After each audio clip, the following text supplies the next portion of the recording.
ਇੱਕ ਓੰਕਾਰ ਸਤਿਨਾਮ ਕਰਤਾ ਪੁਰਖ ਨਿਰਭਉ ਨਿਰਵੈਰ ਅਕਾਲ ਮੂਰਤ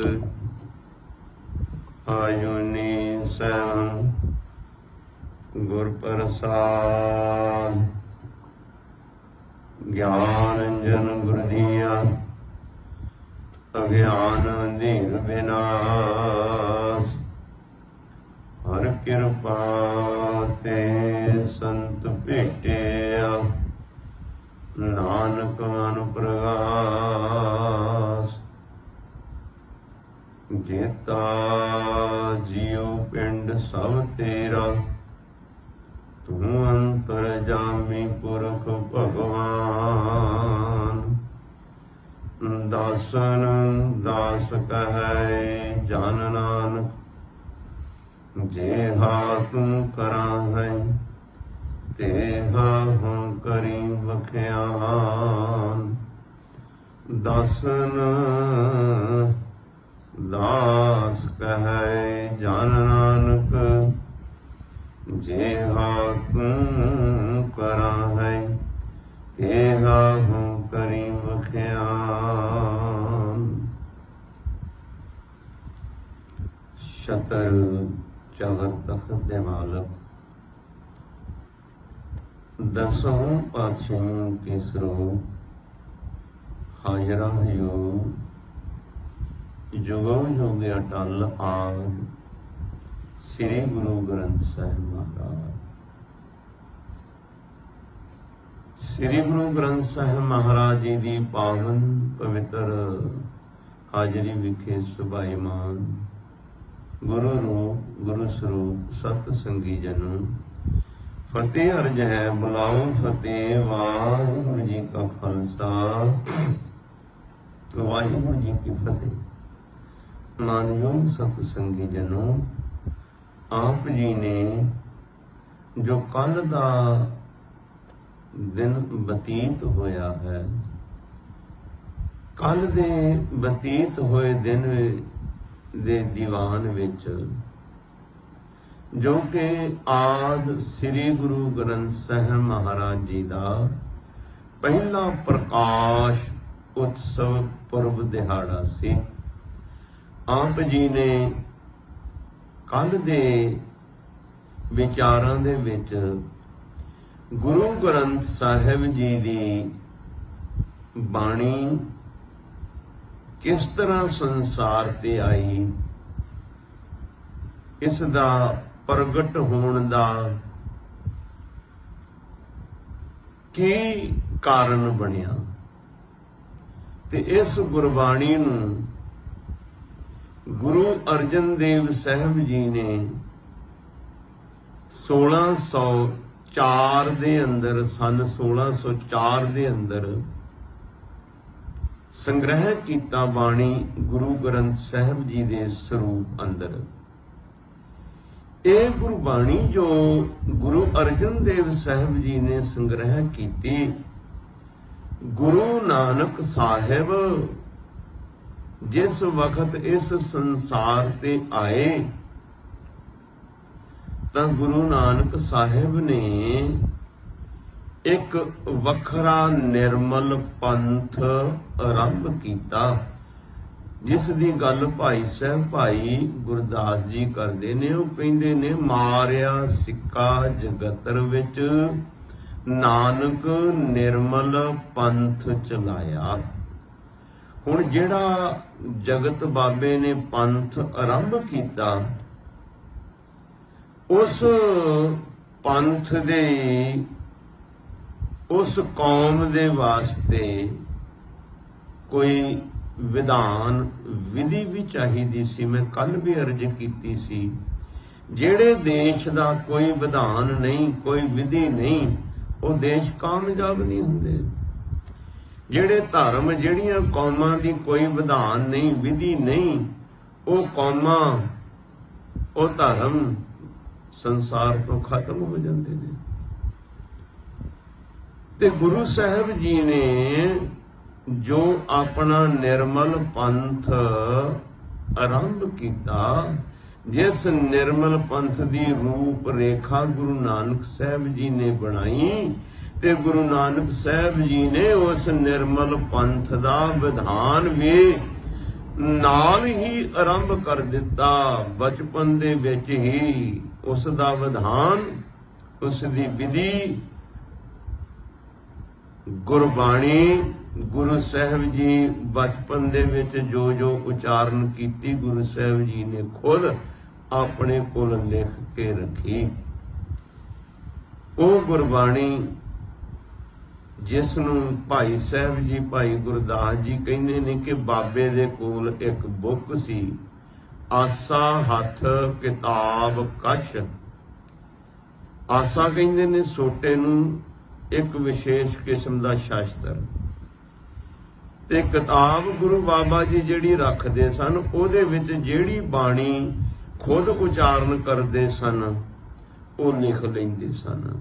ते जिथे जिथे भगतां दे अस्थानां ते गए, उत्थों जिहड़ी बाणी उन्हां ने वेख्या भी निरोल निरंकार दे संदेश नूं प्रगट करदी है, ਇਹਦੇ ਵਿੱਚ ਕੋਈ ਹਉਮੈ ਨਹੀਂ, ਕੋਈ ਈਰਖਾ ਨਹੀਂ, ਕੋਈ ਮੈਂ ਨਹੀਂ, ਉਹ ਬਾਣੀ ਜਗਤ ਗੁਰੂ ਬਾਬਾ ਜੀ ਨੇ ਕੋਈ ਨਹੀਂ ਲਈ।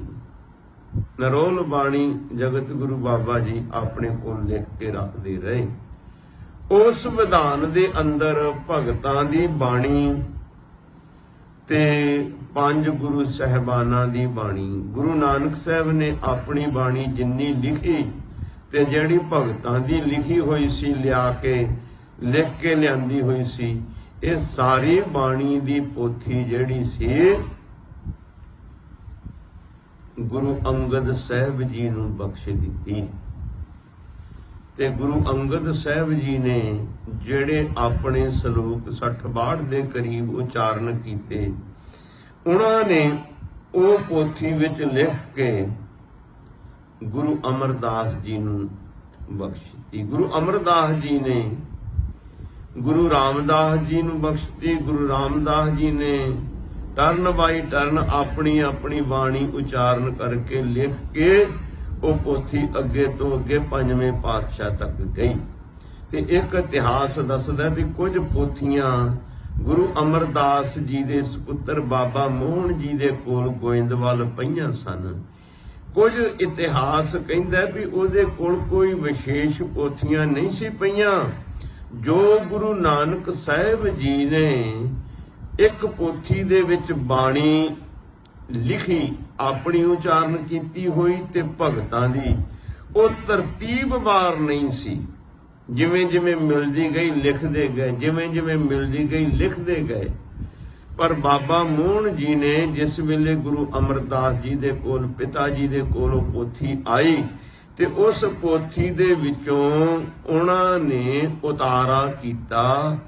तरतीबवार भाव भगतां दी बाणी एक पासे करती ते गुरु साहिब जी दी बाणी एक पासे करती। हो सकदा ਉਹ पोथियां ਜਿਹੜੀਆਂ गुरु अर्जन देव साहिब महाराज आप खुद जाके गोइंदवाल साहिब तो बाबा मोहन जी दे कोलों लैके आए।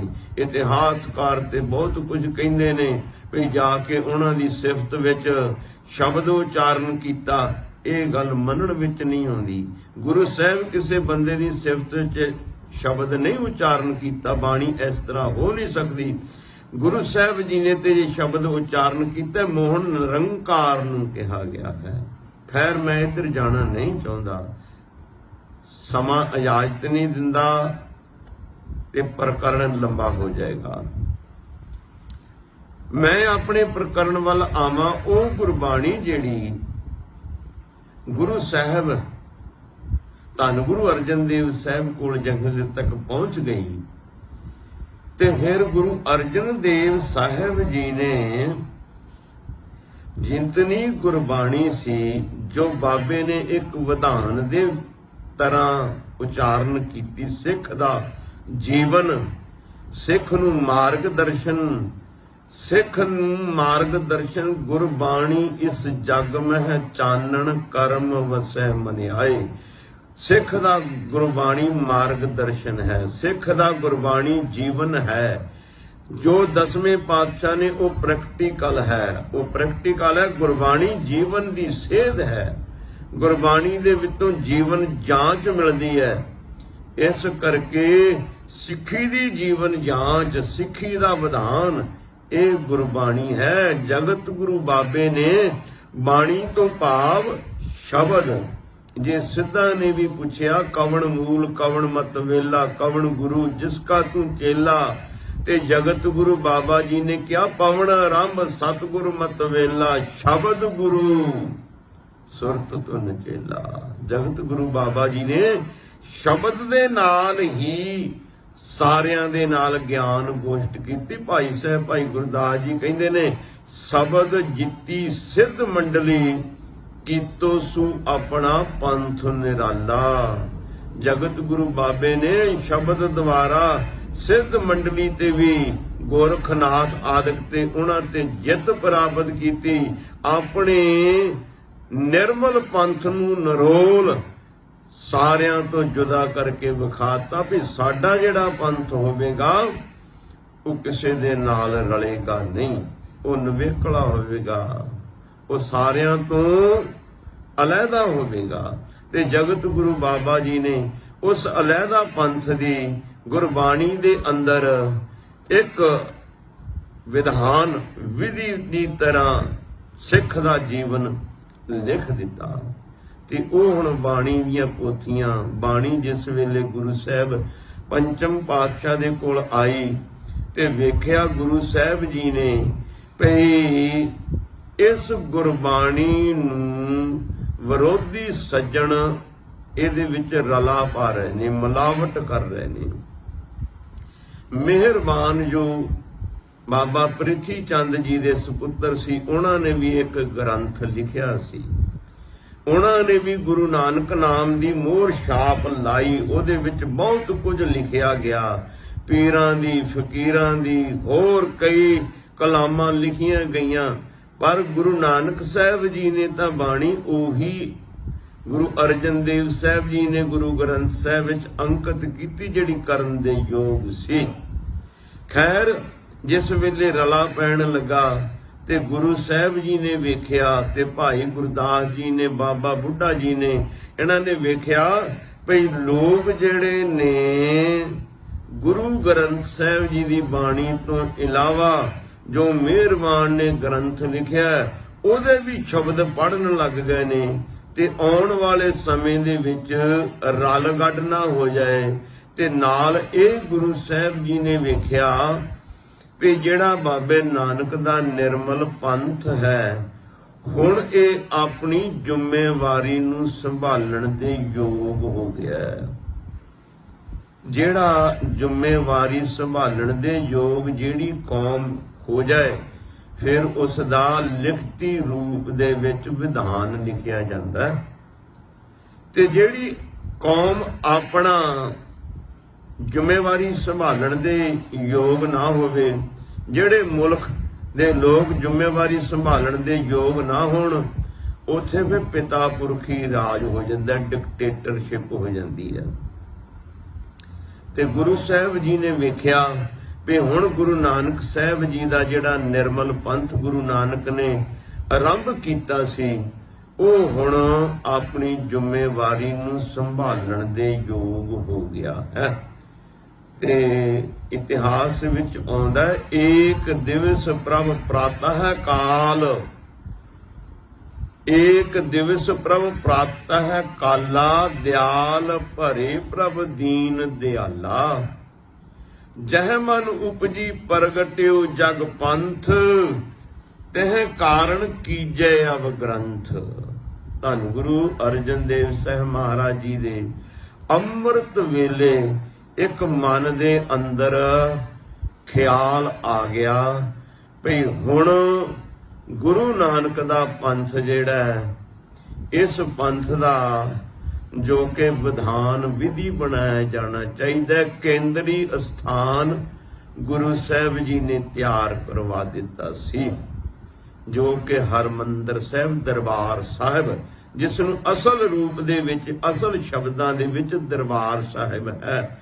ਹਰਿਮੰਦਰ ਸਾਹਿਬ ਨਹੀਂ, ਦਰਬਾਰ ਸਾਹਿਬ ਹੈ ਉਸ ਦਾ ਨਾਮ। ਉਹ ਦਰਬਾਰ ਸਾਹਿਬ ਸਤਿਗੁਰੂ ਜੀ ਨੇ ਤੇ ਤਿਆਰ ਕਰਵਾ ਦਿੱਤਾ ਸੀ। ਕੇਂਦਰੀ ਸਥਾਨ ਬਾਬੇ ਨਾਨਕ ਦੇ ਨਿਰਮਲ ਪੰਥ ਦਾ ਕੇਂਦਰੀ ਸਥਾਨ ਦਰਬਾਰ ਸਾਹਿਬ ਤੇ ਤਿਆਰ ਹੋ ਗਿਆ ਸੀ। ਹੁਣ ਗੁਰੂ ਸਾਹਿਬ ਜੀ ਨੇ ਅੰਮ੍ਰਿਤ ਵੇਲੇ ਮਨ ਵਿੱਚ ਖਿਆਲ ਆਇਆ ਵੀ ਹੁਣ ਜਿਹੜੀ ਕੌਮ ਦਾ, ਪੰਥ ਦਾ ਕੇਂਦਰੀ ਸਥਾਨ ਵੀ ਬਣ ਗਿਆ, ਹੁਣ ਵਿਧਾਨ ਵੀ ਇਸ ਦਾ ਬਣ ਜਾਣਾ ਚਾਹੀਦਾ ਹੈ। ਤੇ ਵਿਧਾਨ ਬਣਾਉਣ ਵਾਸਤੇ ਸਤਿਗੁਰੂ ਜੀ ਨੇ, ਹੁਣ ਮੈਂ ਪੜ੍ਹਿਆ ਇਤਿਹਾਸ ਦੇ ਅੰਦਰ ਭਈ ਤਾਇਨਾ ਵੀ ਇੱਕ ਹੋਇਆ ਤੇ ਉਸਨੇ ਵੀ ਕੁਝ ਸਿੱਖ ਇਤਿਹਾਸ ਬਾਬਤ ਲਿਖਿਆ, ਮੈਕਾਲਫ ਨੇ ਵੀ ਲਿਖਿਆ ਤੇ ਡਾਕਟਰ ਰਾਧਾ ਕ੍ਰਿਸ਼ਨ ਜੀ ਨੇ ਵੀ ਲਿਖਿਆ।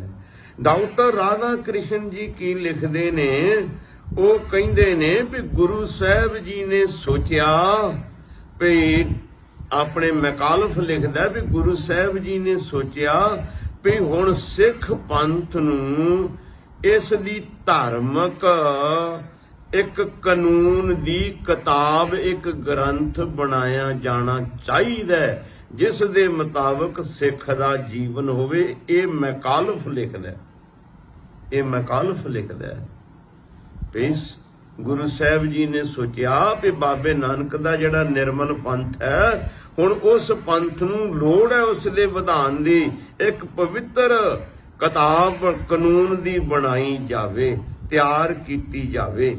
ਤਾਂ ਇਸ ਗੱਲ ਨੂੰ ਮੈਕਾਲਫ ਨੇ ਲਿਖਿਆ। ਤੋ ਗੁਰੂ ਸਾਹਿਬ ਜੀ ਨੇ, ਧੰਨ ਗੁਰੂ ਅਰਜਨ ਦੇਵ ਸਾਹਿਬ ਮਹਾਰਾਜ ਜੀ ਨੇ ਗੁਰੂ ਗ੍ਰੰਥ ਸਾਹਿਬ ਜੀ ਤਿਆਰ ਕਰਵਾਉਣ ਵਾਸਤੇ ਉਪਰਾਲਾ ਕੀਤਾ। ਬਾਬਾ ਬੁੱਢਾ ਜੀ ਨੂੰ ਬੀੜ ਦੇ ਵਿੱਚੋਂ ਬੁਲਾਇਆ ਗਿਆ ਵੀ ਤੁਸੀਂ ਅੰਮ੍ਰਿਤਸਰ ਦਰਬਾਰ ਸਾਹਿਬ ਵਿਖੇ ਆ ਜਾਓ, ਤਾਂ ਕਿ ਸਾਨੂੰ ਅਸੀਂ ਜੋ ਗੁਰੂ ਗ੍ਰੰਥ ਸਾਹਿਬ ਜੀ ਲਿਖਵਾਉਣਾ ਸਮਾਂ ਲੱਗੇਗਾ। ਪ੍ਰਿੰਸੀਪਲ ਸਤਬੀਰ ਸਿੰਘ ਜੀ 3 ਸਾਲ ਤੱਕ ਦਾ ਲਿਖਦੇ ਨੇ ਵੀ ਗੁਰੂ ਗ੍ਰੰਥ ਸਾਹਿਬ ਜੀ ਲਿਖਣ ਲੱਗਿਆਂ ਲੱਗੇ। ਤੇ ਸਤਿਗੁਰੂ ਜੀ ਨੇ ਬਾਬਾ ਬੁੱਢਾ ਜੀ ਨੂੰ ਮੰਗਾ ਲਿਆ ਵੀ ਤੁਸੀਂ, ਅਸੀਂ ਗੁਰੂ ਗ੍ਰੰਥ ਸਾਹਿਬ ਲਿਖਵਾਉਣ ਦੇ ਵਿੱਚ ਜਿਸ ਵੇਲੇ ਰੁੱਝ ਜਾਵਾਂਗੇ ਤੇ ਤੁਸੀਂ ਆਈ ਗਈ ਸੰਗਤ ਨੂੰ ਉਪਦੇਸ਼ ਦੇਣਾ ਨਿਰੰਕਾਰ ਦਾ। ਤੇ ਸਾਂਦਲ ਦੀ ਬਾਰ ਦੇ ਵਿੱਚੋਂ ਭਾਈ ਬੰਨੋ ਜੀ ਨੂੰ ਬੁਲਾਇਆ ਵੀ ਤੁਸੀਂ ਆਈ ਸਿੱਖ ਸੰਗਤ ਦੇ ਰਹਿਣ ਬਹਿਣ ਖਾਣ ਦਾ ਪ੍ਰਬੰਧ ਕਰਨਾ, ਲੰਗਰ ਦਾ। ਭਾਈ ਬੰਨੋ ਜੀ ਵੀ ਸੱਦੇ ਗਏ, ਬਾਬਾ ਬੁੱਢਾ ਸਾਹਿਬ ਵੀ ਸੱਦੇ ਗਏ। ਭਾਈ ਗੁਰਦਾਸ ਜੀ ਨੂੰ ਇਹ ਡਿਊਟੀ ਲਗਾਈ ਗਈ ਵੀ ਤੁਸੀਂ ਗੁਰੂ ਗ੍ਰੰਥ ਸਾਹਿਬ ਲਿਖਣ ਦੀ ਸੇਵਾ ਕਰਨੀ ਹੈ। ਤੇ ਹੁਣ ਲਿਖਾਈ ਕਿੱਥੇ ਕਰਨੀ ਹੈ? ਤੇ ਗੁਰੂ ਸਾਹਿਬ ਜੀ ਨੇ ਉਹ ਵੀ ਅਸਥਾਨ ਚੁਣ ਲਿਆ ਜੋ ਰਾਮਸਰ, ਬਵੇਕਸਰ ਦੇ ਨਜ਼ਦੀਕ, ਬਾਬਾ ਸ਼ਹੀਦ ਸਿੰਘ ਸ਼ਹੀਦਾਂ ਗੁਰਦੁਆਰਾ ਸਾਹਿਬ ਦੇ ਨਜ਼ਦੀਕ ਰਾਮਸਰ ਵਾਲੀ ਜਗ੍ਹਾ, ਜਿੱਥੇ ਉਸ ਵੇਲੇ ਢੱਕ, ਸ਼ਿਸ਼ਰਾ ਤੇ ਅੰਜੀਰ ਤੇ ਬੇਰੀਆਂ, ਇਹਨਾਂ ਦੇ ਦਰਖਤ ਬਹੁਤ ਸੀ, ਝੁੰਡ ਸੀ, ਉਸ ਵੇਲੇ ਗਾੜਾ ਜੰਗਲ ਸੀ। ਸਤਿਗੁਰੂ ਜੀ ਨੇ ਉਹ ਜਗ੍ਹਾ ਪਸੰਦ ਕੀਤੀ ਤੇ ਉੱਥੇ ਇੱਕ ਛੋਟਾ ਜਿਹਾ ਸਰੋਵਰ ਕੁਝ ਦਿਨਾਂ ਦੇ ਵਿੱਚ ਬਣਵਾ ਲਿਆ ਗਿਆ ਤਾਂ ਕਿ ਪਾਣੀ ਦੀ ਵੀ ਪੂਰੀ ਸੁਵਿਧਾ ਰਹੇ। ਉਸ ਤੋਂ ਉਪਰੰਤ ਗੁਰੂ ਸਾਹਿਬ ਜੀ ਨੇ ਸਾਰੀ ਤਿਆਰੀ ਕਰਕੇ ਗੁਰੂ ਗ੍ਰੰਥ ਸਾਹਿਬ ਜੀ ਲਿਖਵਾਉਣਾ ਕੀਤੇ। ਭਾਈ ਗੁਰਦਾਸ ਜੀ ਲਿਖਦੇ ਰਹੇ ਤੇ ਧੰਨ ਗੁਰੂ ਅਰਜਨ ਦੇਵ ਸਾਹਿਬ ਮਹਾਰਾਜ ਲਿਖਵਾਉਂਦੇ ਰਹੇ। ਪ੍ਰਿੰਸੀਪਲ ਸਤਬੀਰ ਸਿੰਘ ਜੀ ਕਹਿੰਦੇ 3 ਸਾਲ ਦੇ ਕਰੀਬ ਲਿਖਦੇ ਰਹੇ ਤੇ ਜਿਸ ਵੇਲੇ ਗੁਰੂ ਗ੍ਰੰਥ ਸਾਹਿਬ ਜੀ ਦਾ ਸਰੂਪ ਤਿਆਰ ਹੋ ਗਿਆ ਤੇ ਜਿਬਤ ਬਣਵਾਈ ਗਈ, ਜਿਬਤ ਤਿਆਰ ਹੋ ਗਈ ਤੇ ਫਿਰ 1604 ਇਤਿਹਾਸ ਦੱਸਦਾ ਭਾਦਰੋਂ ਸੁਦੀ 1 ਵਾਲੇ ਦਿਨ ਗੁਰੂ ਗ੍ਰੰਥ ਸਾਹਿਬ ਜੀ ਦਾ ਪ੍ਰਕਾਸ਼ ਕਰਨ ਦੇ ਵਾਸਤੇ ਨਿਯਤ ਕੀਤਾ ਗਿਆ। ਗੁਰੂ ਸਾਹਿਬ ਨੇ दूर दराडे तक सिखां नूं चिट्ठी पत्र राहीं सुनेहे भेजे गए भी गुरु ग्रंथ पोथी साहब तैयार किए गए ने। उस दा प्रकाश भादरों सुदी एकम वाले दिन किया जाएगा। हरमंदर साहब दे विच सिख संगतां पुजो ते सिख संगतां होम हमा के पुजियां। बहुत भारा इकट्ठ होया ते धन गुरु अर्जन देव साहब महाराज जी ने फिर गुरु ग्रंथ साहब जो तरतीबवार लिखवाए सी। बड़ी तकड़ी तरतीब है। अज दा स्कॉलर उस तरतीब नूं भी नहीं समझ सकदा। बहुत यतन करन दे बावजूद भी, बहुत पढ़न दे बावजूद किते थोड़ा बहुता समझ आउंदी है। बड़ी तरतीब दे नाल गुरु ग्रंथ साहब जी लिखवाए गए तां कि इहदे विच कोई लां कन्ना बिंदी टिप्पी कोई शब्द आदक वध घट ना हो सके। इत्थों तक भी लाइनां भी लिखियां गईयां भी इस शब्द दियां इतनियां पंक्तियां हन, इस राग दे विच गुरु दे इतने शब्द हन। सब कुछ तरतीब बारे लिखिया गया ते इतिहास दसदा है जिहड़े पहले गुरु ग्रंथ साहब जी हथ लिखत भाई गुरदास जी ने लिखे, उन्हां दे पक्के सफे पक्के जानी कि 974 सी ते इन्हां दे सफे जिहड़े अंग बनदे ने 974 दे 1948 बनदे ने। 974 पेज जिहड़े ने पूरे वर्के जिहड़े ने ना उन्हां दा दोने पासे दा ला के 974 दे दूने ला के ते 1948 पेज बनते ने सफ़े। वो गुरु ग्रंथ साहब जी दे हथ लिखत सी, ओहदे इतने सफ़े सी तैयार करके ते दिन नियत कीता होया सी ते दरबार साहब दे अंदर जिथे गुरु साहब जी खुद बैठ के उपदेश करया करदे सन पंचम पातशाह जी, उस जगह नवां चंदोआ ਅਤੇ ਥੱਲੇ ਮਖਮਲ ਦੀ ਵਿਛਾਈ ਨਵੇਂ ਪਲੰਘਾ ਸਾਹਿਬ ਰੱਖੇ ਗਏ ਅਤੇ ਗੁਰੂ ਸਾਹਿਬ ਜੀ ਨੇ ਜਿਸ ਵੇਲੇ ਪ੍ਰਕਾਸ਼ ਕਰਨ ਵਾਲਾ ਦਿਨ ਆਇਆ ਭਾਦਰੋਂ ਸੁਦੀ ਏਕਮ 1604 ਦੇ ਵਿੱਚ ਅੰਮ੍ਰਿਤ ਵੇਲੇ ਸਤਿਗੁਰੂ ਜੀ ਨੇ ਰਾਮ ਸਰ ਤੋਂ ਗੁਰੂ ਗ੍ਰੰਥ ਸਾਹਿਬ ਜੀ ਦੇ ਸਰੂਪ एक जलूस, असी जलूस नूं बुरा शब्द बना लिया। जलूस शब्द बहुत कीमती शब्द सी, बहुत सुंदर शब्द सी। मैं अगे कई चिर हो गया मैं ना दो कु गल्लां दी आप दे नाल सांझ पाई सी। जलूस, जलूस तो पहला तो शब्द है जलाओ, प्रदर्शनी, जलूस। ते असी जलूस जिस नूं किसी दे बुरा हो जाए कहना माड़ा करता, ਉਹਦੀ माड़ी ਉਹਦੇ ਨਾਲ ਕਰੋ ਤੇ कहना जलूस ਕੱਢ ਦਿੱਤਾ। ਹੁਣ ਅਸੀਂ सिख जलूस शब्द वरतन तो भी कतराउने आ। ਅਸੀਂ ਕੀ बना लिया शब्द नगर कीर्तन। इस नूं नगर कीर्तन शब्द बने ਨੂੰ ਤੇ 100 ਕੁ साल ही हाले होया, ਪਹਿਲਾਂ किते नगर कीर्तन इतिहास ਦੇ ਵਿੱਚ ਆਉਂਦਾ नहीं। सिर्फ जलूस ਨੂੰ ਅਸੀਂ बोलन ਤੇ कतराउण लग पए। जलूस बड़ा प्यारा शब्द सी ते मसंद जिवें प्यारा शब्द सी। मसंद गुरु साहब तो बाद जे किसी नूं कोई हक हकूक से ते ओह मसंदा नूं सी। मसंदा दी कदर गुरु साहब जिन्नी हुंदी सी, पर जदों मसंद विगड़ गए, वध फैलियां करन लग पए, गुरु साहब जी ने मसंदा दी प्रथा खत्म कर दित्ती ते लोकां ने मसंद शब्द नूं भी बुरा समझण लग पए। जिहड़ा बुरे काम करे ओहनूं कहण दे मसंद की करदा है। खैर मेरा ये विषय नहीं। सतगुरु जी जलूस दी स्वरूप दे विच ढोलकियां छैणे वजाउंदे होए बाबा बुढ़ा साहब जी दे सीच दे उत्ते गुरु ग्रंथ साहब जी दा सवारा कराया।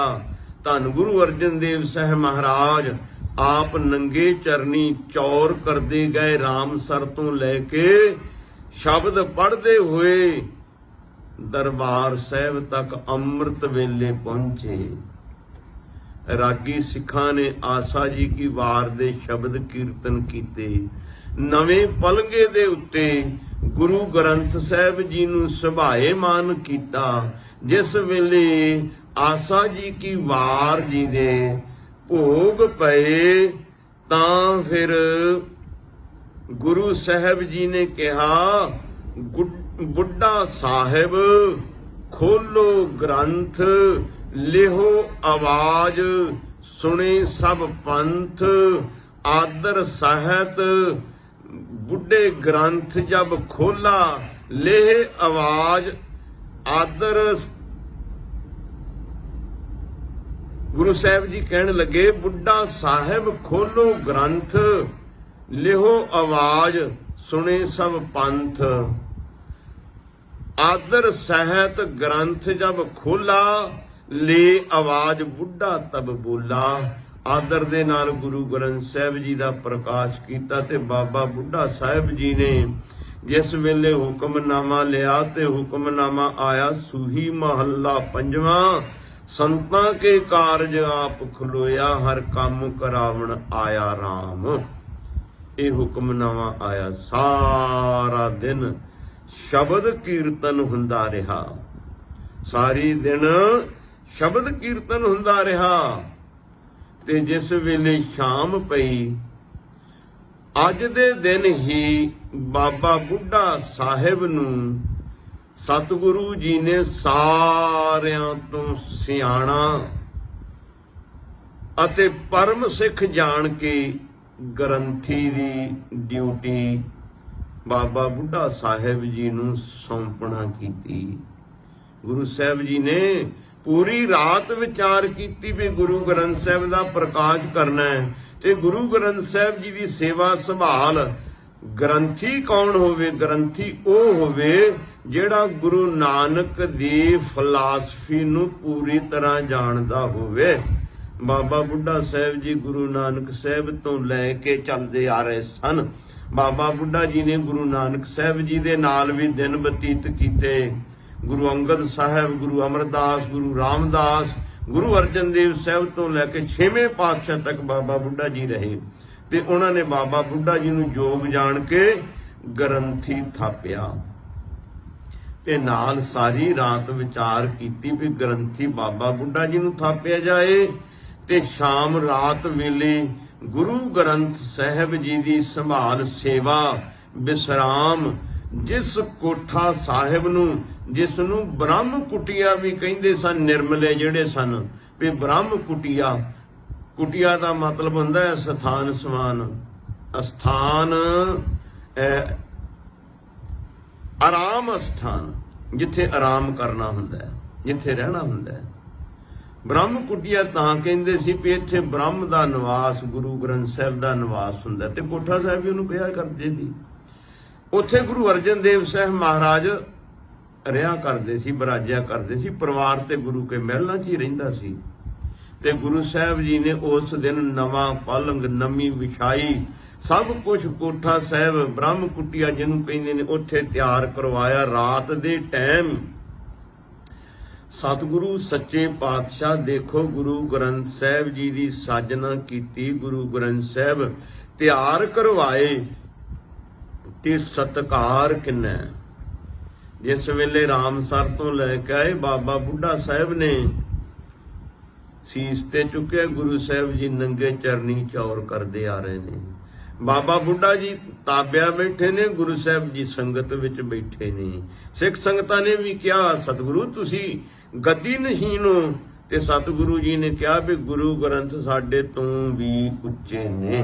ਪੰਜਵੇਂ ਪਾਤਸ਼ਾਹ ਨੇ ਇਹ ਬਚਨ ਕਹੇ ਤੇ ਰਾਤ ਦੇ ਟਾਈਮ ਸਤਿਗੁਰੂ ਜੀ ਨੇ ਫਿਰ ਜਿਸ ਵੇਲੇ ਸੁਖਾਸਨ ਕੀਤਾ ਤੇ ਉਸੇ ਤਰ੍ਹਾਂ ਹੀ ਸ਼ਬਦ ਚੌਂਕੀ ਦੇ ਨਾਲ ਅੱਜ ਵੀ ਉਹ ਪਰੰਪਰਾ ਕਾਇਮ ਹੈ। ਸ਼ਬਦ ਚੌਂਕੀ, ਸ਼ਬਦ ਪੜ੍ਹਦੇ ਹੋਏ ਸਤਿਗੁਰੂ ਜੀ ਦਰਬਾਰ ਸਾਹਿਬ ਤੋਂ ਕੋਠਾ ਸਾਹਿਬ ਵਾਲੀ ਜਗ੍ਹਾ ਗੁਰੂ ਗ੍ਰੰਥ ਸਾਹਿਬ ਜੀ ਲੈ ਕੇ ਗਏ। ਉੱਥੇ ਲਿਜਾ ਕੇ ਸਤਿਗੁਰੂ ਜੀ ਨੇ ਰਾਤ ਸੁਖ ਆਸਨ ਕੀਤਾ। ਰਾਤ ਨੂੰ ਜਿਸਲੇ ਸੁਖ ਆਸਨ ਕੀਤਾ ਤੇ ਗੁਰੂ ਸਾਹਿਬ ਨੂੰ ਸਿੱਖ ਕਹਿਣ ਲੱਗੇ ਵੀ ਤੁਸੀਂ ਕਿੱਥੇ ਆਰਾਮ ਕਰਨਾ ਹੈ। ਤੇ ਧੰਨ ਗੁਰੂ ਅਰਜਨ ਦੇਵ ਸਾਹਿਬ ਮਹਾਰਾਜ ਕਹਿਣ ਲੱਗੇ, ਸਾਡੇ ਵਾਸਤੇ ਪਲੰਗੇ ਦੇ ਨਜ਼ਦੀਕ ਭੋਏ ਤੇ ਚਾਦਰ ਵਿਛਾਈ ਜਾਵੇ, ਅਸੀਂ ਭੋਏ ਤੇ ਸੋਵਾਂਗੇ। ਗੁਰੂ ਸਾਹਿਬ ਜੀ ਉਸ ਦਿਨ ਤੋਂ ਤਹਾਂ ਨਿਵਾਸ ਗ੍ਰੰਥ ਕੋ ਕੀਨੋ, ਸ੍ਰੀ ਗੁਰੂ ਭੂਤਲ ਨਿਕਟ ਅਧੀਨੋ। ਜਿੱਥੇ ਗੁਰੂ ਗ੍ਰੰਥ ਸਾਹਿਬ ਜੀ ਦਾ ਰਾਤ ਸਮੇਂ ਨਿਵਾਸ ਹੁੰਦਾ ਸੀ, ਸਤਿਗੁਰੂ ਜੀ ਭੋਏ ਦੇ ਉੱਤੇ ਚਾਦਰ ਵਿਛਾ ਕੇ ਸੌਂਦੇ ਸੀ। ਸਤਿਗੁਰੂ ਜੀ ਭੂਮ ਸੈਨ ਸਭ ਸਭਾ, ਭੂਮ ਸੈਨ ਸਭ ਤਹਾਂ ਬਿਰਾਜੇ, ਗੁਰੂ ਗ੍ਰੰਥ ਮੰਜੀ ਪਰ ਸਾਜੇ, ਗੁਰੂ ਗ੍ਰੰਥ ਮੰਜੀ ਪਰ ਰਾਜੇ। ਧੰਨ ਗੁਰੂ ਅਰਜਨ ਦੇਵ ਸਾਹਿਬ ਮਹਾਰਾਜ ਭੋਏ ਦੇ ਉੱਤੇ ਸੁੱਤੇ ਤੇ ਗੁਰੂ ਗ੍ਰੰਥ ਸਾਹਿਬ ਜੀ ਨੂੰ ਪਲੰਗੇ ਦੇ ਉੱਤੇ ਵਿਸਰਾਮ ਕਰਵਾਇਆ। ਸਿੱਖਾਂ ਨੇ ਸਵਾਲ ਕਰਤਾ ਕਿ ਸਤਿਗੁਰੂ, ਗੁਰੂ ਗ੍ਰੰਥ ਸਾਹਿਬ ਜੀ ਦਾ ਇਤਨਾ ਸਤਿਕਾਰ, ਆਪਣੇ ਤੋਂ ਵੀ ਉੱਤਮ, ਤੁਸੀਂ ਥੱਲੇ ਭੋਏ ਤੇ ਚਾਦਰ ਵਿਛਾ ਕੇ ਸੌਂਦੇ ਹੋ ਤੇ ਗੁਰੂ ਗ੍ਰੰਥ ਸਾਹਿਬ ਜੀ ਪਲੰਗੇ ਉੱਤੇ। ਤੇ ਧੰਨ ਗੁਰੂ ਅਰਜਨ ਦੇਵ ਸਾਹਿਬ ਮਹਾਰਾਜ ਜੀ ਨੇ ਪਤਾ ਕੀ ਕਿਹਾ? ਉਹ ਕਹਿੰਦੇ, ਸਿੱਖੋ, ਸ੍ਰੀ ਗੁਰੂ ਕੇਰ ਸਰੀਰ ਜੋ, ਸਭ ਥਾਨ ਸਮੈ ਸਭ ਸੈ ਨਾ ਦਰਸ ਹੈ, ਗ੍ਰੰਥ ਰਿਦਾ ਗੁਰ ਕੋ ਇਹੋ ਜਾਨੋ, ਸਾਹਿਬ ਜਾਨ ਗ੍ਰੰਥ ਰਿਦਾ ਗੁਰ ਕੋ ਇਹੋ ਜਾਨੋ, उत्तम है सब काल रहे हैं। मेरे स्वरूप ते जानते हैं दीर्घ, साहिब जान अदायब के हैं। सतगुरु कहंदे श्री गुरु केर शरीर जो है, सब थान समय सब सैना दर्श है। जो साडा शरीर है, जो गुरु दा पंज भूतक शरीर है, हर समय सारियां नूं हर एक जगह दर्शन नहीं हो सकते। शरीर ते एक जगह ही रह सकदा ना। श्री गुरु केर शरीर जो, सब थान समय सब तै ना दर्श है। एक टाइम विच सारियां नूं हर एक जगह ते नहीं ना गुरु दे शरीर दे दर्शन हो सकते। ते तां ते फिर गुरु साहब जी अगे कहंदे, ग्रंथ रिदा गुर को इहो जानो, उत्तम है सब काल रहे हैं। ये गुरु ग्रंथ गुरु दा हिरदा करके जानो, ग्रंथ रिदा गुरु को इहो जानो, उत्तम है सब काल रहे हैं। ये उत्तम है, ये पवित्र है, सर्वोत्तम है, कृष्ट है, ये सब काल रहने वाला गुरु ग्रंथ साहब है। मेरे स्वरूप ते जानते है दीर्घ, गुरु साहब कहते मेरे स्वरूप तो भी ये वड्डा है।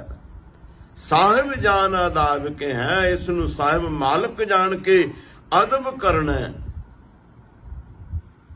तहां निवास ग्रंथ को कीनो, श्री गुरु भूतल निकट अधीनो। सतगुरु जी भोए दे उत्ते सौंदे रहे। गुरु साहब जी ग्रंथ साहब आदर के हेत भूतल सैने, श्री भूतल सैने गुरु समेत। ग्रंथ साहब आदर के हेत भूतल सैने गुरु समेत। भोए दे उत्ते सतगुरु जी संगतां दे समेत भोए ते सौंदे रहे।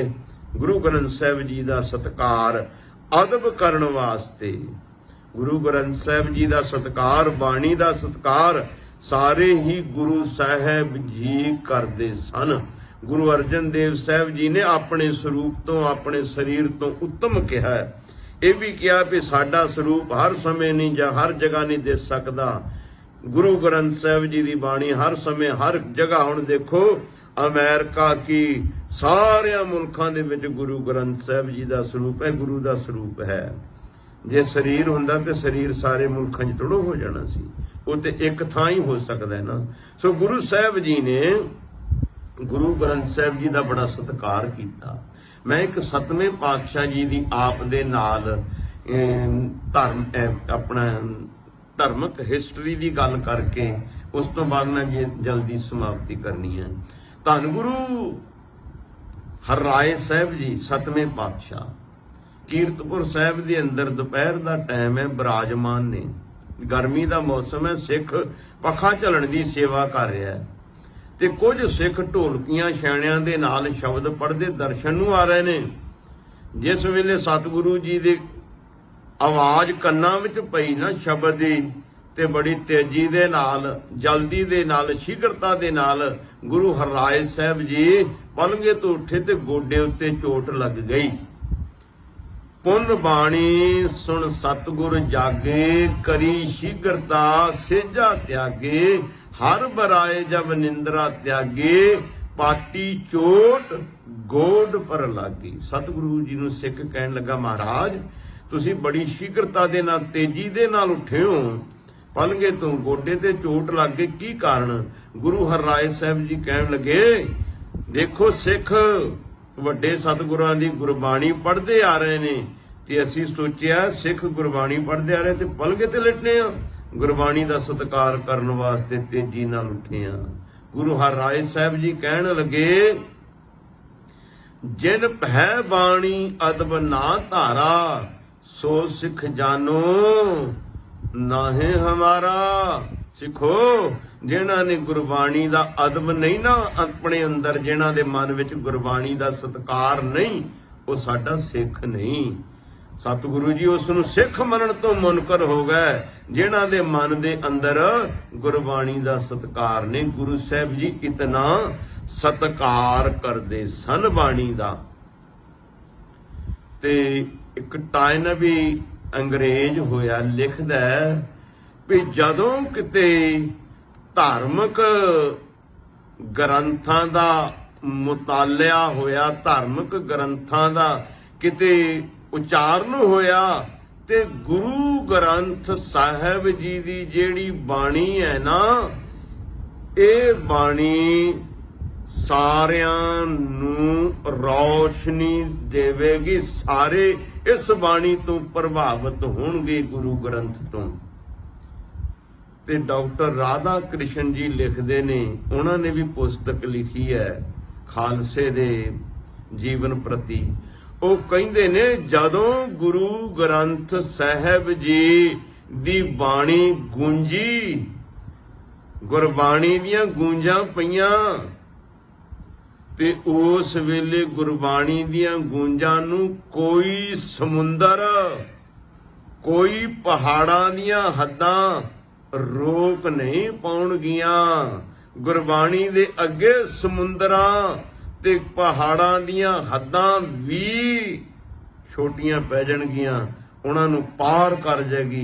भाव वर्ल्ड दे अंदर गुरबाणी गुरु साहिब जी दी जिस वेले यह गूंजेगी ते वर्ल्ड दे अंदर गूंजेगी। अज गुरु ग्रंथ साहिब जी वर्ल्ड दे अंदर है, ये साडे सिखां दी बदकिस्मती है। असी गुरबाणी दा ध्यान नहीं कीता, असी गुरबाणी पढ़नी छड़ दित्ती, असी गुरबाणी विचारनी छड़ दित्ती, असी गुरबाणी नूं अपने जीवन दे विच लागू करना छड़ दिता। केवल ते केवल दिखावे दे कर्म सिखां ने पकड़ लए। मत्था टेकना, धार्मिक कर्म करने, लंगर कराने, सेवा करने, लंगर लाने, इत्थे तक ही सीमित रह गए। जो गुरबाणी दे विच उपदेश है, उस उपदेश नूं सिख ने अपने जीवन दे अंदर धारण नहीं कीता। ये साडी बदकिस्मती है। ते सिख इस वेले खुवार भी तां ही हो रहे ने। गुरसिखो गुरबाणी दे लड़ लगो। गुरबाणी तुहाडा जीवन है, जीवन जांच है। ये साडे पंथ दा विधान है, विधि है। इस विधान नूं, विधि नूं गुरु नानक साहब जी तो प्रारंभ किया। सतगुरु जी ने बचपन तो जिहड़ी साडे वास्ते तैयार विधान करना सी, बचपन तो ही सतगुरु जी ने इसकी तैयारी आरंभ की। जे पंथ बनाया, मारिया सिक्का जगतर विच, नानक निर्मल पंथ चलाया। जे पंथ चलाया, नाल उसदा विधान भी बाबे नानक ने शुरू कर दिता। जदों फिर कौम उस विधान नूं संभालण जोगी, जिम्मेवारी नूं संभालण जोगी होगी, ते विधान लिखती रूप दे विच गुरु ग्रंथ साहिब जी दे स्वरूप विच पंजवें पातशाह जी ने तैयार करवा के भादरों सुदी एकम 1604 दे विच ਦਰਬਾਰ ਸਾਹਿਬ ਵਿਖੇ ਪਹਿਲਾ ਪ੍ਰਕਾਸ਼ ਕੀਤਾ ਗਿਆ। ਤੋ ਧੰਨ ਗੁਰੂ ਗੋਬਿੰਦ ਸਿੰਘ ਸਾਹਿਬ ਜੀ ਨੇ ਵੇਖਿਆ ਜਿਸ ਵੇਲੇ ਭਈ ਹੁਣ ਸਰੀਰਕ ਜਾਮਿਆਂ ਦੀ ਲੋੜ ਨਹੀਂ, ਸਿੱਖ ਜਿਹੜੇ ਨੇ ਪੂਰਨ ਤੌਰ ਤੇ ਜ਼ਿੰਮੇਵਾਰੀ ਸੰਭਾਲਣ ਦੇ ਯੋਗ ਹੋ ਗਏ ਨੇ, ਤੇ ਉਹਨਾਂ ਨੇ ਫਿਰ ਇਹ ਜ਼ਿੰਮੇਵਾਰੀ ਸ਼ਖਸੀ ਰੂਪ ਆਪਣੇ ਜੋ ਗੁਰੂ ਨਾਨਕ ਤੋਂ ਲੈ ਕੇ 10ਵੇਂ ਪਾਤਸ਼ਾਹ ਤੱਕ ਚੱਲ ਰਿਹਾ ਸੀ, ਇਸ ਨੂੰ ਸਮੇਟ ਕੇ ਗੁਰੂ ਗ੍ਰੰਥ ਸਾਹਿਬ ਜੀ ਨੂੰ ਗੁਰੂ ਆਪਣੇ ਬਾਅਦ ਥਾਪ ਦਿੱਤਾ ਕਿ 11ਵੀਂ ਜੋਤ ਸਾਡੀ 10 ਗੁਰੂਆਂ ਦਾ ਸਰੂਪ ਗੁਰੂ ਗ੍ਰੰਥ ਸਾਹਿਬ ਜੀ। ਤੇ ਜੇ ਸਾਡਾ ਸਰੂਪ ਕਿਸੇ ਨੇ ਦਰਸ਼ਨ ਕਰਨੇ ਨੇ ਤੇ ਪੰਜਾਂ ਦੇ ਵਿੱਚੋਂ ਕਰਨੇ ਨੇ, ਜੇ ਕੋਈ ਨਿਰਣਾ ਲੈਣਾ ਤੇ ਪੰਜਾਂ ਨੇ ਲੈਣਾ। ਪੰਜਾਂ ਨੂੰ ਪੰਥ ਦੀ ਅਗਵਾਈ ਬਖਸ਼ ਦਿੱਤੀ ਤੇ ਗੁਰੂ ਸਾਹਿਬ ਜੀ ਨੇ ਗੁਰੂ ਗ੍ਰੰਥ ਸਾਹਿਬ ਜੀ ਦੇ ਵਿਧਾਨ ਮੁਤਾਬਕ ਸਿੱਖ ਦਾ ਜੀਵਨ ਘੜਿਆ ਔਰ ਸਿੱਖ ਨੂੰ ਦਿਸ਼ਾ ਦਿਖਾਈ, ਮਾਰਗ ਦਰਸ਼ਨ ਕਰਾਇਆ। ਇਹ ਗੱਲ ਵੱਖਰੀ ਕਿ ਅਸੀਂ ਗੁਰੂ ਗੋਬਿੰਦ ਸਿੰਘ ਜੀ ਦੇ ਮਾਰਗ ਦਰਸ਼ਨ ਕਰਾਏ ਹੋਏ ਨੂੰ ਭੁੱਲ ਗਏ। ਅਸੀਂ ਇਤਨੇ ਅਵੇਸਲੇ ਹੋਏ, ਵਿਰੋਧੀ ਲੋਕਾਂ ਨੇ ਸਾਡਾ ਬਹੁਤ ਕੁਝ ਵਿਗਾੜ ਕੇ ਰੱਖ ਦਿੱਤਾ। ਵਿਰੋਧੀਆਂ ਨੇ ਵੇਖਿਆ ਤੇ ਸਿੱਖ ਮਾਰਿਆਂ ਨਹੀਂ ਮੁੱਕਦੇ, ਸਿੱਖਾਂ ਦੀਆਂ ਧਾਰਮਿਕ ਸਥਾਨਾਂ ਨੂੰ ਢਹਿ ਢੇਰੀ ਕਰਦੇ ਤਾਂ ਵੀ ਨਹੀਂ ਮੁੱਕਦੇ, ਸਿੱਖਾਂ ਨੂੰ ਗੋਲੀਆਂ ਤੇ ਕਿਰਪਾਨਾਂ ਤੇ ਤੋਪਾਂ ਨਾਲ ਉਡਾ ਦਿਓ ਤਾਂ ਵੀ ਨਹੀਂ ਮੁੱਕਦੇ, ਸਿੱਖਾਂ ਨੂੰ ਮੁਕਾਉਣ ਵਾਸਤੇ ਨਸ਼ੇ ਦੀਆਂ ਸਰਿੰਜਾਂ ਭਰ ਕੇ ਦੇਣੀਆਂ ਸ਼ੁਰੂ ਕਰ ਦਿੱਤੀਆਂ, ਨੌਜਵਾਨ ਖਤਮ ਕਰ ਦਿੱਤੇ। ਪਰ ਸਿੱਖ ਨੂੰ ਵੇਖਿਆ ਹਾਲੇ ਵੀ ਸਿੱਖਾਂ ਦੇ ਅੰਦਰ ਪੂਰਾ ਜੋਸ਼ ਹੈ, ਤੇ ਫਿਰ ਵਿਰੋਧੀਆਂ ਨੇ ਸਿੱਖਾਂ ਦੀ ਹਿਸਟਰੀ ਨੂੰ ਵਿਗਾੜਨਾ ਸ਼ੁਰੂ ਕਰ ਦਿੱਤਾ। ਸਾਡੇ ਹੀ ਸਿੱਖ ਭਾਈਆਂ ਨੂੰ ਖਰੀਦ ਕੇ, ਸਾਡੇ ਹੀ ਸਿੱਖ ਭਾਈਆਂ ਨੂੰ ਖਰੀਦ ਕੇ ਤੇ ਸਿੱਖੀ ਦਾ ਨਕਸ਼ਾ ਵਿਗਾੜਨਾ ਸ਼ੁਰੂ ਕਰ ਦਿੱਤਾ। ਇਹ ਕਹਿੰਦੇ ਨੇ ਵੀ ਜੇ ਕਿਸੇ ਨੂੰ ਕੌਮ ਨੂੰ ਖਤਮ ਕਰਨਾ ਨਾ, ਉਹਦਾ ਵਿਧੀ ਵਿਧਾਨ ਖਤਮ ਕਰ ਦਿਓ, ਆਪੇ ਹੀ ਖਤਮ ਹੋ ਜਾਂਦੀ ਹੈ। ਸਿੱਖੋ ਜਾਗੋ, ਸਿੱਖੋ ਹੋਸ਼ ਕਰੋ। ਤੁਹਾਨੂੰ ਗੁਰੂ ਨਾਨਕ ਤੋਂ ਗੁਰੂ ਗ੍ਰੰਥ ਸਾਹਿਬ ਜੀ ਦੇ ਵਿਧਾਨ ਗੁਰਬਾਣੀ, ਤੁਹਾਡੀ ਜੀਵਨ ਜਾਂਚ, ਤੁਹਾਡੇ ਜੀਵਨ ਦੀ ਮਾਰਗ ਦਰਸ਼ਨ ਤੁਹਾਡੇ ਕੋਲ ਨੇ, ਤੇ ਫਿਰ ਤੁਸੀਂ ਬੇਹੋਸ਼ ਤੁਰੇ ਫਿਰਦੇ ਹੋ। ਫਿਰ ਤੁਹਾਨੂੰ ਹੋਸ਼ ਨਹੀਂ, ਆਪਣੀ ਹੋਸ਼ ਦੇ ਵਿੱਚ ਆਓ। ਮੈਂ ਵੀ ਤੁਹਾਡਾ ਭਰਾ, ਤੁਹਾਡੇ ਵਿੱਚ ਹੀ ਹਾਂ। ਮੈਂ ਤੁਹਾਨੂੰ ਨਹੀਂ ਕਹਿੰਦਾ, ਮੈਂ ਆਪਣੇ ਆਪ ਨੂੰ ਵੀ ਲਾਗੂ ਕਰਦਾ ਵੀ ਅਸੀਂ ਸਾਰੇ ਹੋਸ਼ ਵਿੱਚ ਆਈਏ, ਸਾਡੀ ਹੋਸ਼ ਟਿਕਾਣੇ ਆਵੇ ਕਿ ਸਾਨੂੰ ਗੁਰੂ ਸਾਹਿਬ ਜੀ ਕੀ ਦੇ ਕੇ ਗਏ, ਕੀ ਬਣਾ ਕੇ ਗਏ, ਤੇ ਅਸੀਂ ਕੀ ਬਣ ਗਏ, ਸਾਡੇ ਕੋਲੋਂ ਕੀ ਖੁੰਝ ਗਿਆ, ਅਸੀਂ ਉਸ ਨੂੰ ਪ੍ਰਾਪਤ ਮੁੜ ਕਰੀਏ। ਗੁਰੂ ਗ੍ਰੰਥ ਸਾਹਿਬ ਜੀ ਦੇ ਲੜ ਲੱਗੀਏ, ਜਿਸ ਗੁਰੂ ਗ੍ਰੰਥ ਸਾਹਿਬ ਜੀ ਨੂੰ ਗੁਰੂ ਸਾਹਿਬ ਜੀ ਵੀ ਇਤਨਾ ਸਤਿਕਾਰ ਕਰਦੇ ਸਨ, ਤੇ ਅੱਜ ਅਸੀਂ ਉਸ ਗੁਰੂ ਗ੍ਰੰਥ ਸਾਹਿਬ ਦਾ ਸਤਿਕਾਰ ਵੀ ਭੁੱਲ ਗਏ, ਬਾਣੀ ਪੜ੍ਹਨੀ ਵੀ ਭੁੱਲ ਗਏ, ਬਾਣੀ ਵਿਚਾਰਨੀ ਵੀ ਭੁੱਲ ਗਏ, ਬਾਣੀ ਨੂੰ ਜੀਵਨ ਦੇ ਵਿੱਚ ਲਾਗੂ ਕਰਨਾ ਵੀ ਭੁੱਲ ਗਏ। ਸਿੱਖੋ, ਇਹ ਸਾਰੀਆਂ ਗੱਲਾਂ ਅਸੀਂ ਆਪਾਂ ਯਾਦ ਕਰੀਏ, ਆਪਣੇ ਅਸਲੇ ਤੇ ਟਿਕਾਣੇ ਤੇ ਆ ਜਾਈਏ। ਮਨ ਤੂੰ ਜੋਤ ਸਰੂਪ ਹੈ, ਆਪਣਾ ਮੂਲ ਪਛਾਣ ਵਾਲੀ ਪੰਕਤੀ ਨੂੰ ਹਿਰਦੇ 'ਚ ਵਸਾ ਕੇ ਆਪਣੇ ਅਸਲੇ ਦੇ ਉੱਤੇ ਆ ਜਾਈਏ, ਅਸਲੀਤ ਤੇ ਆ ਜਾਈਏ, ਤਾਂ ਸਾਡੇ ਇਹ ਗੁਰਪੁਰਬ ਮਨਾਏ ਹੋਏ ਕਿਸੇ ਅਰਥ ਆਉਣਗੇ। ਨਹੀਂ ਤੇ ਸਾਡੇ ਗੁਰਪੁਰਬ ਕਈ 100 ਸਾਲਾਂ ਤੋਂ ਅਸੀਂ ਮਨਾਉਨੇ ਆ, ਲੰਗਰ ਵੱਧ ਸੋ ਵੱਧ। ਅੱਜ ਕੱਲ ਤੇ ਹੁਣ ਲੰਗਰ ਦੀ ਵੀ ਇੰਨਾ ਬਣ ਗਿਆ, ਸਿੱਖ ਬਾਣੀ ਹੀ ਲੰਗਰ ਦੇ ਗਏ। ਮੈਂ ਵੇਖਦਾ ਇਹ ਲੰਗਰ ਹੋਊਗਾ ਜੀ ਗੁਰਦੁਆਰੇ ਸਾਹਿਬ, ਜੇ ਕਹਦੇ ਵੀ ਲੰਗਰ ਤੇ ਬਣ, ਫੇਰ ਤੇ ਸਿੱਖ ਆਉਂਦੇ ਹੀ ਨਹੀਂ, ਤੇ ਲੰਗਰ ਦੀ ਖਾਤਰ ਸਿੱਖ ਲੰਗਰ ਦੇ ਹੀ ਬਣ ਗਏ। ਤੇ ਅੱਜ ਸਿੱਖ ਲੰਗਰ ਵੀ ਇਸ ਤਰ੍ਹਾਂ ਦੇ ਬਣਾਉਣ ਲੱਗ ਪਏ, ਜਿਹੜੇ ਸਾਡੇ ਲੰਗਰ ਦਾ ਚੀਜ਼ ਹਿੱਸਾ ਹੀ ਨਹੀਂ। ਕਿਤੇ 버ਗਰ, ਕਿਤੇ ਪੀਜੇ, ਕਿਤੇ ਕੁਝ। ਭਾਈ ਲੰਗਰ ਤੇ ਲੰਗਰ ਹੁੰਦਾ ਹੈ, ਜੋ ਬਾਬੇ ਨਾਨਕ ਨੇ ਚਲਾਇਆ ਉਹ ਚਲਾਓ, ਲੰਗਰਾਂ ਦੇ ਵਿੱਚ ਹੀ ਨਾ ਫਸੇ ਰਹੋ। ਆਏ ਗੁਰਦੁਆਰਾ ਸਾਹਿਬ, ਲੰਗਰ ਛਕਿਆ, ਕੜਾਹ ਪ੍ਰਸ਼ਾਦ ਛਕੇ, ਇੱਕ ਦੂਜੇ ਦਾ ਹਾਲ ਚਾਲ ਪੁੱਛਿਆ ਤੇ ਚਲੇ ਗਏ। ਬਾਣੀ ਦੀ ਪੰਕਤੀ ਇੱਕ ਵੀ ਨਾ ਸਮਝੀ ਤੇ ਨਾ ਜੀਵਨ ਦੇ ਵਿੱਚ ਵਸਾਈ। ਸਿੱਖੋ ਸਾਡਾ ਬੁਰਾ ਹਾਲ ਹੋ ਜਾਏਗਾ। ਅਸੀਂ ਇਹ ਜਿਹੜੇ ਦਿਖਾਵੇ ਦੇ ਫੋਕਟ ਕਰਮ ਕਰਦੇ ਆਂ, ਇਹਨੇ ਫੋਕਟ ਕਰਮਾਂ ਨੂੰ ਤਿਆਗੋ। ਸਾਡੇ ਅੰਦਰ ਅਸਲੀਅਤ ਹੋਣੀ ਚਾਹੀਦੀ। ਹੋਸ਼ ਵਿੱਚ ਆਓ। ਜੇ ਹੁਣ ਵੀ ਹੋਸ਼ ਵਿੱਚ ਨਾ ਆਏ ਤੇ ਫਿਰ ਕਦੇ ਵੀ ਨਹੀਂ ਅਸੀਂ ਹੋਸ਼ ਵਿੱਚ ਆਉਣਾ। ਆਓ ਹੋਸ਼ ਵਿੱਚ ਆਪਣਾ ਆਪ ਅਸੀਂ ਸੰਭਾਲੀਏ।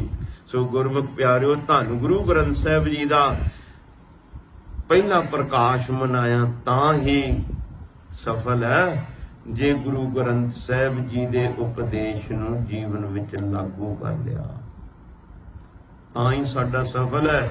ਨਹੀਂ ਤੇ 400 ਸਾਲ ਤੋਂ ਅਸੀਂ ਮਨਾਈ ਜਾਂਦੇ ਹਾਂ, ਗੁਰਦੁਆਰੇ 'ਚ ਆਈ ਜਾਂਦੇ, ਲੰਗਰ ਪਾਣੀ ਕੜਾਹ ਪ੍ਰਸ਼ਾਦ ਛਕਦੇ, ਸਭ ਕੁਝ ਕਰਦੇ ਹਾਂ, ਪਰ ਜੀਵਨ ਦੇ ਵਿੱਚ ਤਬਦੀਲੀ ਨਹੀਂ ਆਉਂਦੀ।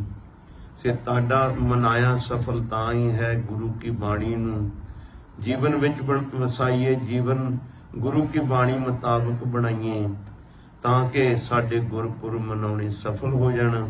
ਧੰਨ ਗੁਰੂ ਗ੍ਰੰਥ ਸਾਹਿਬ ਮਹਾਰਾਜ ਜੀ ਦੇ ਪਹਿਲੇ ਪ੍ਰਕਾਸ਼ ਦੀਆਂ ਦਾਸ ਵੱਲੋਂ ਸਮੁੱਚੇ ਬ੍ਰਹਿਮੰਡ, ਸਮੁੱਚੀ ਸਿੱਖ ਜਗਤ ਨੂੰ, ਗੁਰੂ ਸਾਹਿਬ ਜੀ ਨੂੰ, ਗੁਰੂ ਗ੍ਰੰਥ ਸਾਹਿਬ ਜੀ ਨੂੰ ਬਹੁਤ ਬਹੁਤ ਲੱਖਾਂ ਲੱਖਾਂ ਮੁਬਾਰਕਾਂ, ਢੇਰ ਸਾਰੀਆਂ ਮੁਬਾਰਕਾਂ।